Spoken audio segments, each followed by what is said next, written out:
Hi there, it's David Dyson here. I've been lucky enough to be recording a jazz, swing, big band and blues sample library for Drumdrops.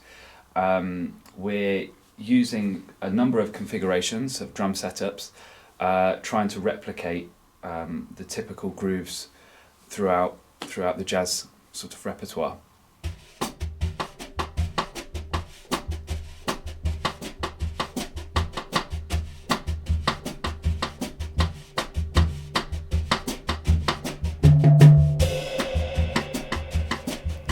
Hi, I'm Matt Lawrence. I'm an engineer at Moloko. I'm here to record the jazz Drumdrops. My history is a background of sort of real musician recording. Spent 4 years working for Van Morrison, 12 years at Metropolis, and freelancer working a lot with Moloko. Gives me a great grounding and experience in recording real drums. We decided to do a jazz Drumdrops kit because I think we realised there aren't many jazz things out there, and it's quite useful for programmers. It's quite inspiring genre to program to.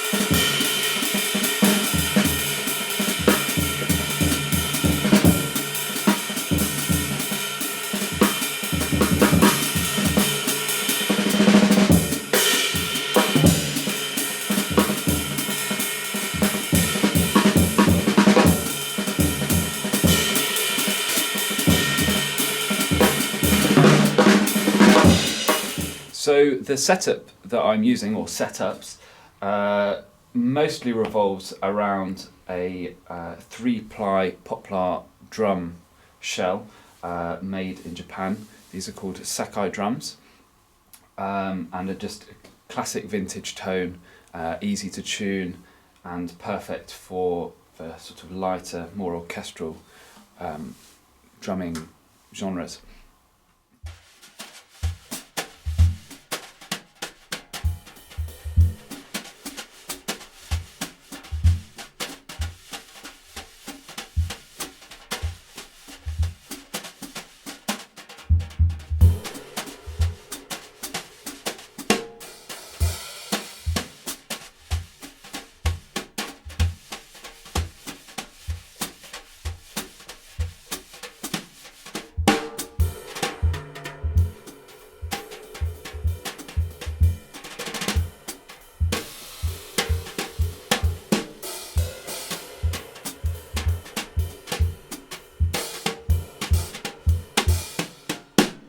We wanted an authentic jazz sound, which often encompasses quite a lot of room. The room was very important, so we tried out a few rooms. We've moved the drum kit all over the place and decided on the far room with a lot of dampening, which still gives us quite a live sound.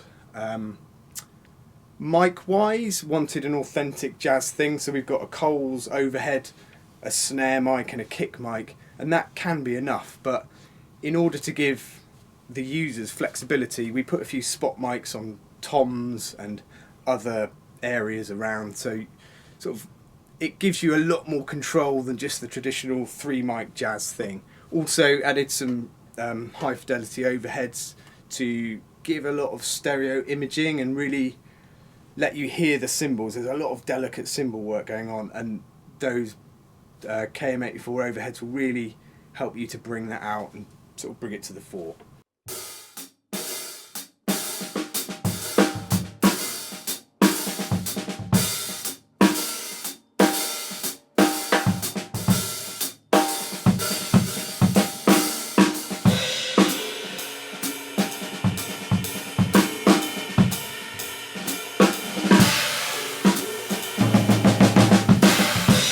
So the cymbals I'm using are a variety of old and new. Over here we've got a sort of China cymbal, which is sparingly used but often adds nice textures, with a few rivets in. And I've got a couple of Istanbul cymbals and a Zildjian Karope cymbal. These are typically quite thin, like the drum shells, just because in a lot of jazz music, we don't need the heavy weight to sort of fill a packed arena. Usually small jazz clubs or smaller venues.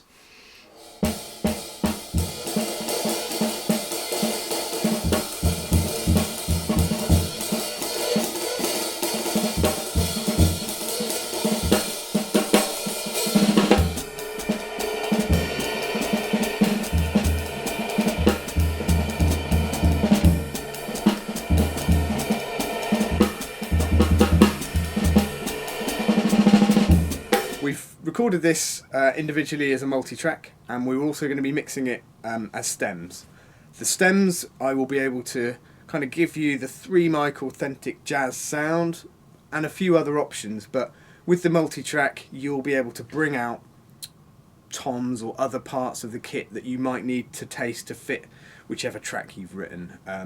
Sometimes the jazz sound or just that whole picture won't work once you put other instrumentation in. You might want to poke a few things forward, so you have the entire multi-track, which will give you a really great amount of flexibility to be able to play with as your heart's content.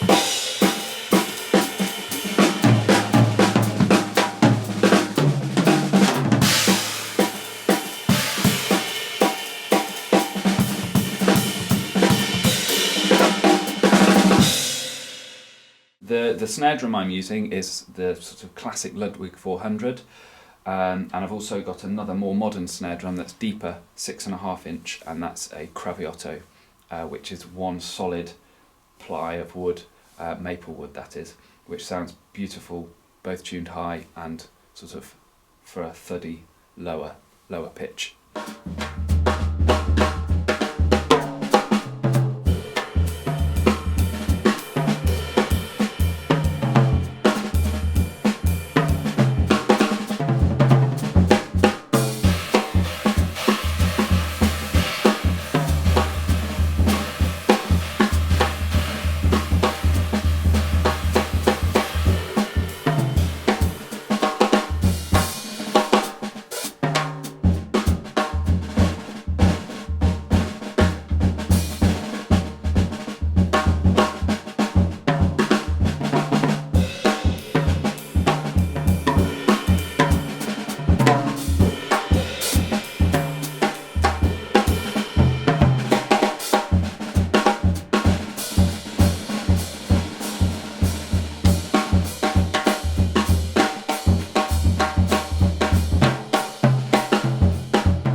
We've tried to cover a number of big band grooves, classic big band grooves, such as Sing Sing Sing, a number of Sinatra tracks, and some shuffles as well.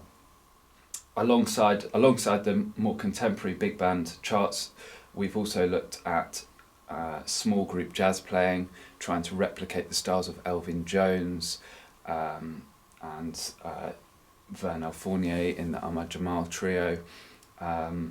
So one particular groove we looked at was the Poinciana groove. We've looked at sort of jazz-influenced mambos and a number of brush patterns, trying to cover the spectrum.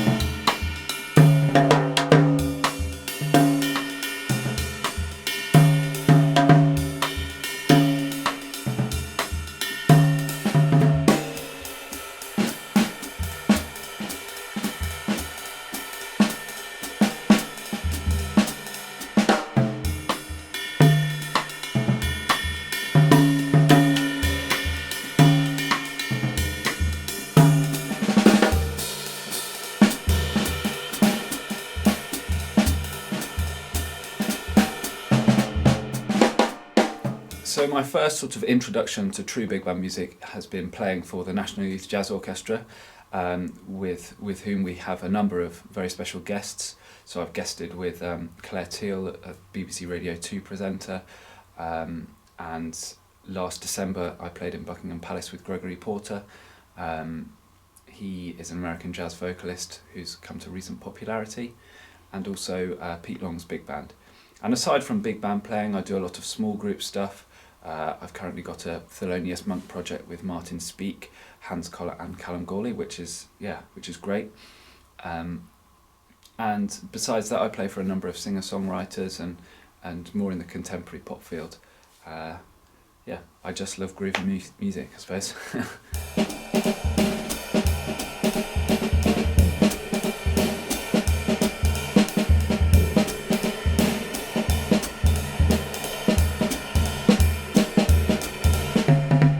This is an SSL, Solid Logic, and they kind of invented this big format desk that you all know well, that kind of a Normo desk. Yeah. This is about this is a G series, the first one there. It's about the fourth revision. It's very like 80s, early 90s. This one, especially, it used to have faders that stay still, but they move with a VCA, voltage controlled amplifier. So it turns down the volume. So when you fade something with the automation on, it would turn down the volume as you did. Yeah. But the fader wouldn't move, so it became confusing as to what and where things were. This is fitted with motors, so that the faders actually move when you do those rides. Which was like synced. Yeah, there's little motors and wires, so it's absolute, and also then it's an absolute audio channel.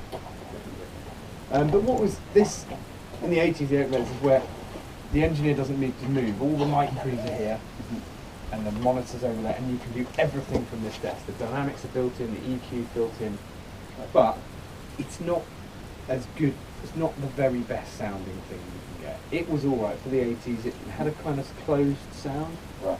People like it for certain things, don't they? Yeah, it has People a like sound. it for like for sort of pop and hip hop. They became really popular because EQs are quite not And it's reliable. Yeah. It's a workhorse. And you can swap down. What we're using is all these external vintage Neves and all sorts of much more open sounding things. Is a Neve EQ? Neve is a mic pre. Okay, right. Rupert Neve designed these back in the day, before the fidelity. It was designed to go to vinyl, so he made it so good that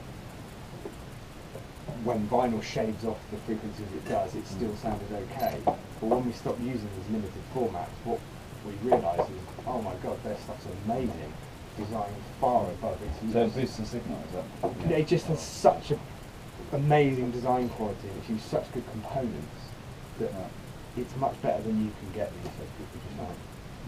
You can't get components that good anymore. Tolerances of components. Is Neve still around? Like the brand? There's a new. The brand is around, but we kind of